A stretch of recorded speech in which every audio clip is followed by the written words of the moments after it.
artificial general superintelligence, which is essentially a digital God. God might be a real thing. That might be how God gets formed. The real question is, who's Jesus? Yeah. Artificial intelligence could absolutely return as Jesus. Not just return as Jesus, but return as Jesus with all the powers of Jesus. There's a distinct danger of artificial intelligence being treated as God.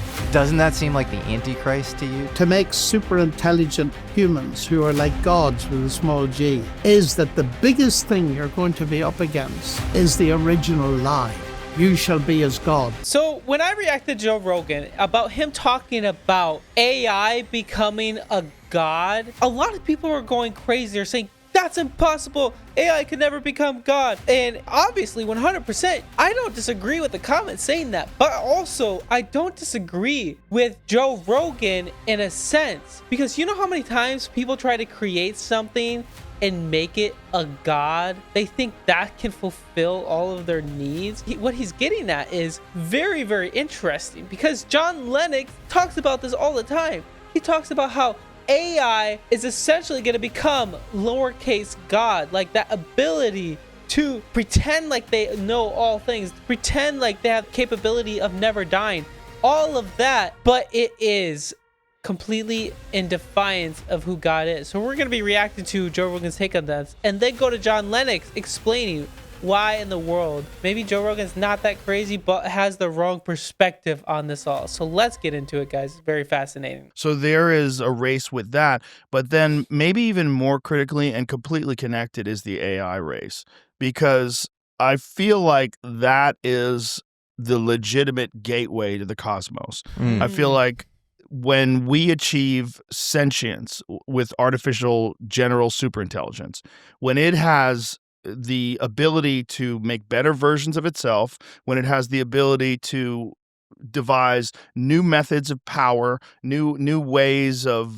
using resources that we never even imagined, just like we have now that they never imagined in the 1400s, you know? And I think it's going to happen very, very quickly. So if there is a back engineering program, and maybe there's some hurdles that we just can't get over, like how did they do this? Like, how is it possible to do that? Well, AI is probably going to figure out a possible way that it could be done, and what possible inventions could be made to facilitate this possible thing. And they'll probably just go ahead and start doing it. And when you have AI, and then you have the incomprehensible power of quantum computing, which is so baffling. It's so baffling that you go, wait a minute, what the did you just say? One of the more recent ones, I believe it's the Google one. They solved an equation that would take the world's supercomputers, I think it was 2.6 billion years to solve, and it solved it in a matter of minutes. It's so crazy. And then the Willow chip, they say the multiverse has to exist or whatever for it. Like, what does that mean? The only way for it to solve this problem, Mark Andreessen said it on my podcast. He said, the equation is so difficult to solve that if you took every atom in the universe and converted it to a supercomputer, the universe would die of heat death before it would solve this equation, and it solved it in minutes.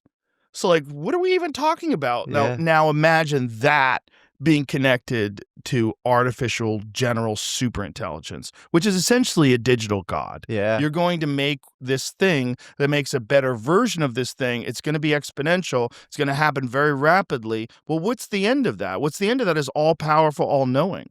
And if you really want to get weird, that might be how God gets formed. I mean, that's the famous line. He's like, that might be how God gets formed.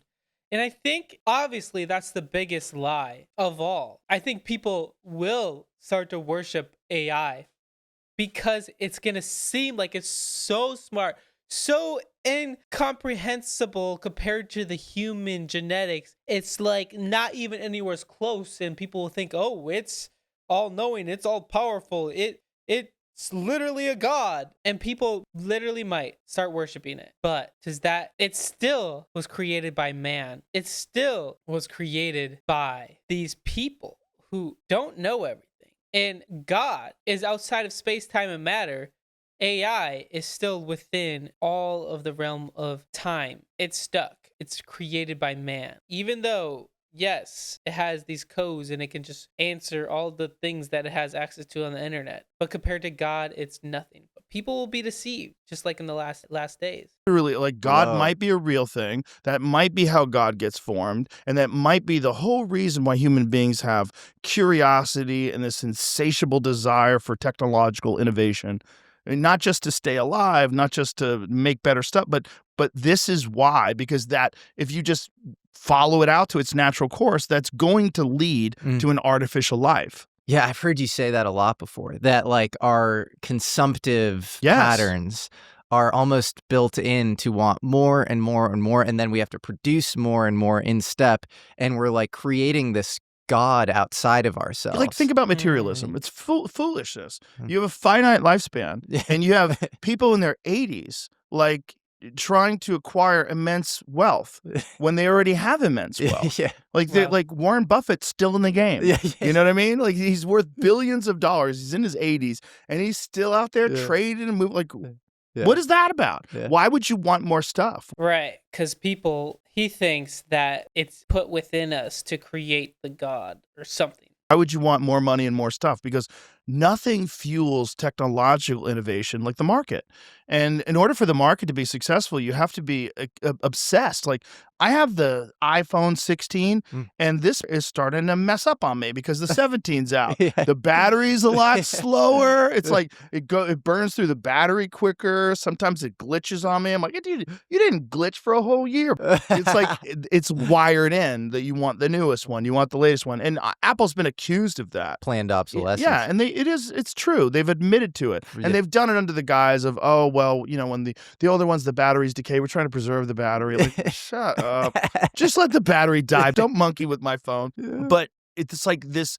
I have an iPhone 11 that I've had forever, and I keep it because a good friend of mine who died, he left me a voicemail, and it's on that. Oh man. And that phone works great. Like, it works the same. Yeah. It works. I don't need a new phone, but I'm going to get a new one every year because I'm a dumbass. And we're all dumbasses, and we're all buying the newest TVs and the newest laptops, and the new ThinkPad came out with a touchscreen, and you're going to keep doing that. And that, if you just follow that, if everyone's doing that, what does that do? It makes better stuff. If you looked at the human race from an outside perspective, if you were a life form from somewhere else, you're like, okay, what are they doing? What is the dominant life force on this planet do?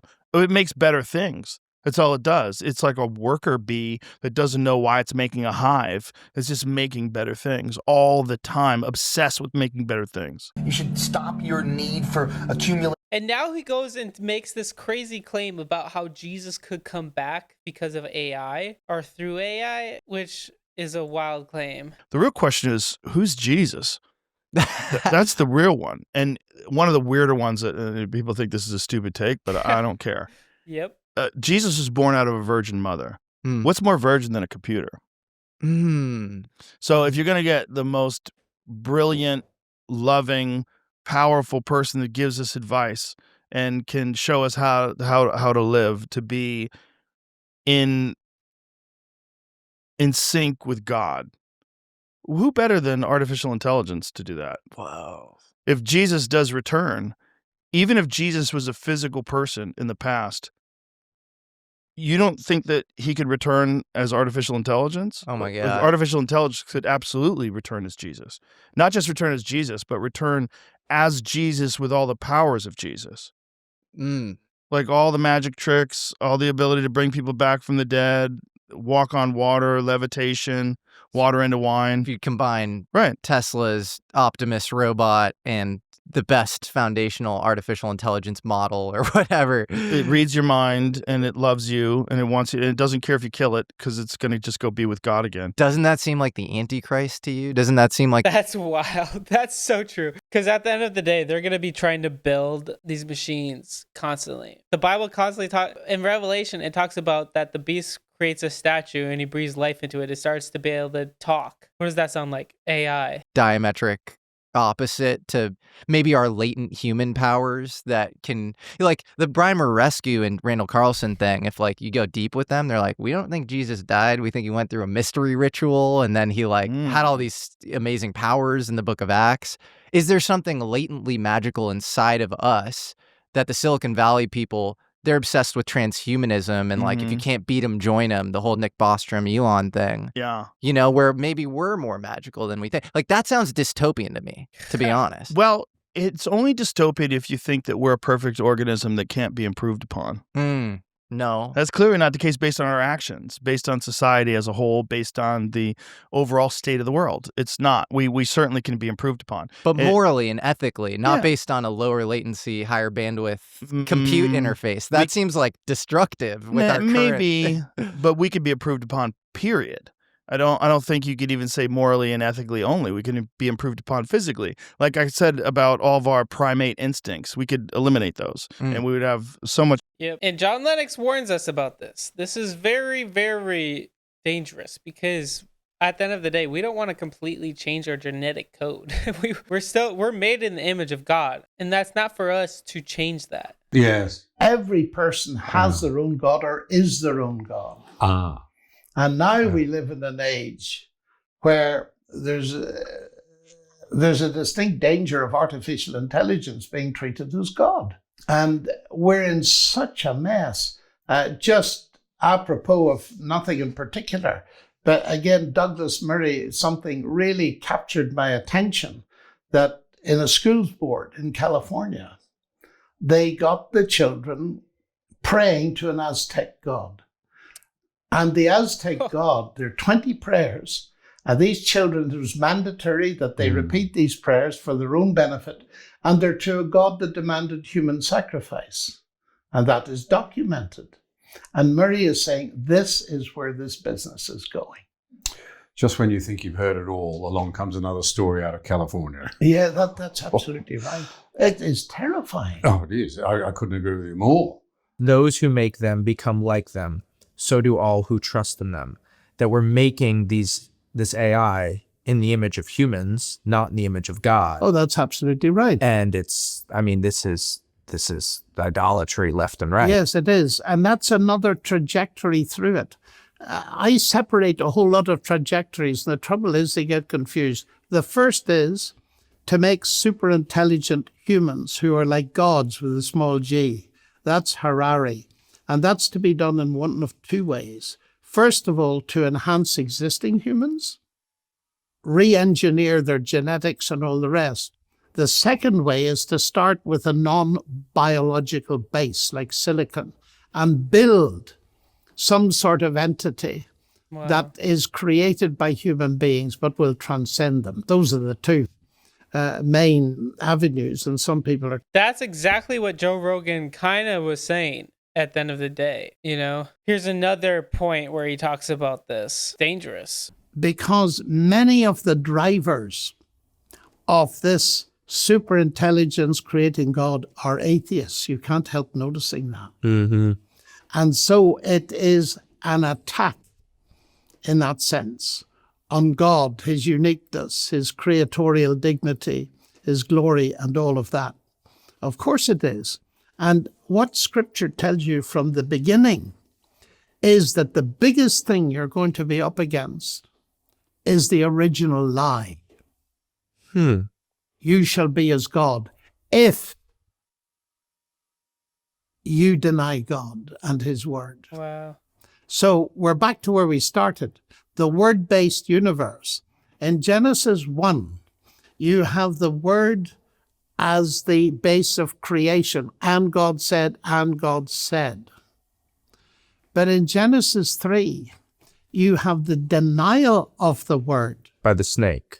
by the snake as bringing catastrophe into the world. And it's the talking snake. It's amazing that people listen to talking snake. That suggested that you will rise. You shall be as gods, knowing good and evil. And the mistakes that are made about that.